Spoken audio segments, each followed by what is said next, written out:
আজি আমি জলফাই আচাৰ বনাম। জলফাই আচাৰ বনাবৰ কাৰণে প্ৰথমতে জলফাইখিনি বইল কৰি ল'ব লাগিব। বইল কৰি ৰ'দত দিব লাগিব।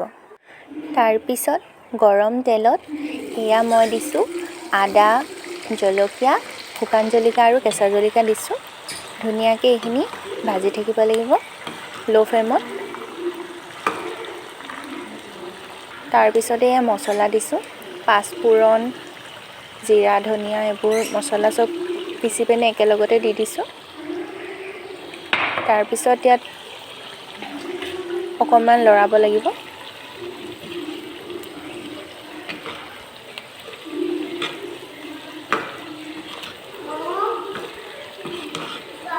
ভালদৰে লৰাই হোৱাৰ পিছত ইয়াত আমি হালধি দিম।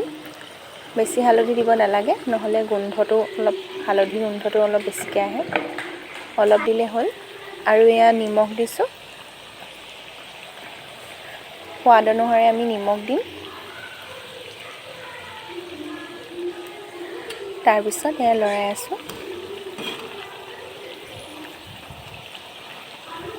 অকণমান সিজা নিচিনা লাগিছে হয়নে?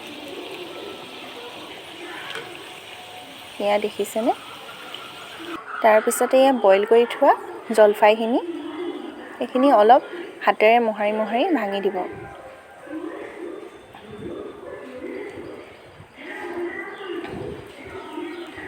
তাৰপিছতে যোনখিনি মছলা তেলত ৰেডি কৰিছিলোঁ সেইখিনি জলফাইখিনিৰ লগত এতিয়া আমি মিহলি কৰিম।